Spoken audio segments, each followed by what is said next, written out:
This is Natalia Antonova. This is Arutunyan.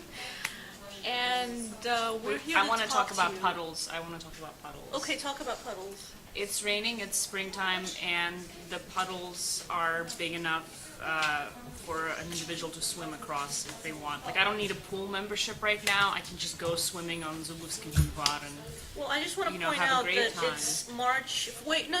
It's April. I just said the it's April. 13th.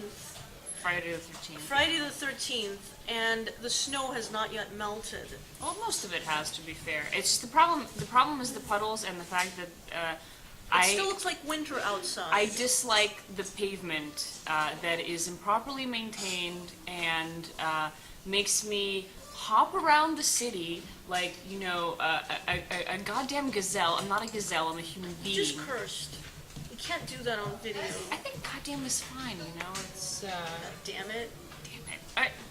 As I was What pointing she's out... trying to say is that she does not like Russia. That's what you're trying to say.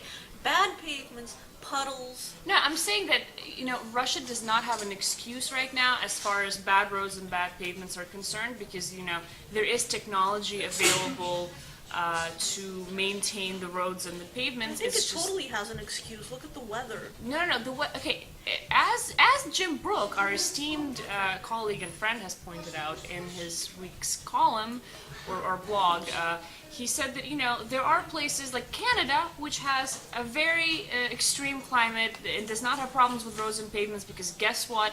You know, corrupt officials are not making money off the contracts to build and maintain those roads and Yeah, and pavements. the latest statistics I've read it. There's like anywhere from a 30 to 50% increase in the cost of road infrastructure because contractors have to include the cost of bribes. Bribes, yeah, in and their it's just and and who suffers?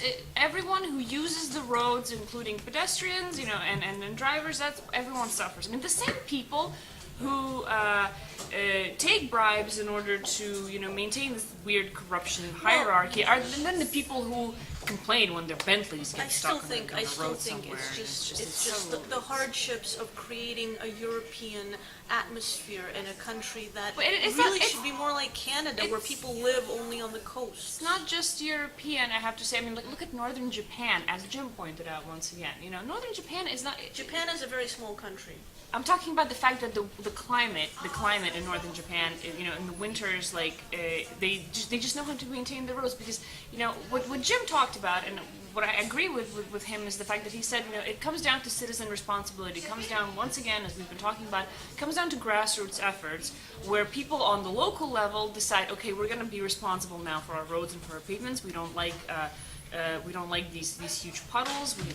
We want, you know, to be able to swim in a pool as opposed to swim on the pavement, and we're gonna you know, hold our politicians accountable and hold the construction companies accountable. Hold our as local well. politicians accountable. Speaking of which, I am just about to fly off to Astrakhan. You're gonna die. No, don't say that. I didn't mean to say. I meant that in a metaphoric I'm sense. scared now. It'll be Oh my fine. God. She's been going on for days about how there's like something horrible brewing in Astrakhan. Nothing horrible is brewing in It's just Astrakhan. people's gonna eat a lot of caviar, and I hope I get some. But Who's gonna eat caviar? that sounded horrible. Actually, an ex-mayor is on hunger strike there to protest voter fraud, and I'm talking about caviar. But basically, yeah, that's where all the Moscow hipsters have gone. That's where the revolution has basically gone to, because it's over. It's kind of over in Moscow. It's not over in Russia. The thing is, And everybody's gone down to Astrakhan because there's a protest. Oleg Shein has been on hunger strike for 4 weeks. I'm going to see him tonight. I'm going to talk to him. I hope he's doing okay. Didn't you say something about these things being irrational the other day? Yeah, it's all very irrational, I think. I mean, given that there's no institutional way to basically deal with politics, deal with voter fraud, deal with, you know, protest. People, it kind of spills out into this, I'm going on hunger strike. I'm going to risk my life to show you just how desperate I am to have a free and fair election, because these violations are not being dealt with in any other way. Hunger strikes are more people are yelling in this office. It's ridiculous. I hate working in the newspaper. I wish I worked in a convent or something. Or do people also Let's go yell to in a convent. I was about to point. I was I'm about really to point scared out. of going to us. I was about to point out that hunger strikes have a historic context. It's not just an irrational reaction to things, though. I mean, hunger strikes have like a history behind them. They, this happened in Ireland when this whole standoff was going on, and in other places as well. People go on hunger strikes, and I'm not saying that you're calling Alexei irrational. I'm just saying it's not just part No, of this I'm not irrational. calling him irrational. I'm saying that political, why has this phenomenon. suddenly become a news event, even though this hunger strike has been going on for 4 Well, because weeks? hunger strikes- Because it's reached a point where everybody's decided that this is important. Oh my God, we're all going to go to Astrakhan and see what's going But on. there were people striking before this famous Yeah, Astrakhan hunger yeah. strike. There were people on a hunger strike in lots of places over,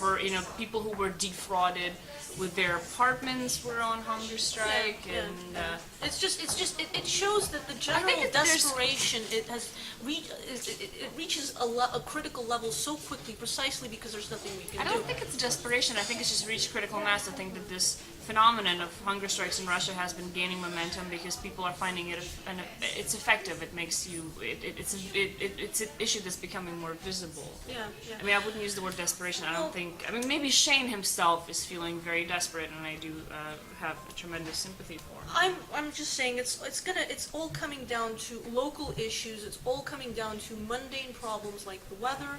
It's coming down to dealing with things on a very local level. The roads, local corruption, and this is what it's really about. Local in Astrakhan, I politics. think. Local politics is really what's important in Russia today. And that's where it's going, and that's where I'm headed, and I'm really scared. Don't be so scared. wish me well. Just don't, just don't go diving in any of the puddles. I won't. And eat the caviar. I heard it's good in us. I'll try to do that. I'll try to do that. Yeah, and I think that's our time for I today. think that's it. That's it. I'm Natalia Antonova. And I'm Anna Arutunyan, and this is Natalia Antonova. I'm and still Natalia Antonova. Enjoy and your weekend. Enjoy whatever Or whatever day you see this day on. you see this, because it might actually come out late. Yes. It's been real. It's been real. Thank you. Thank Bye-bye. you. Bye-bye.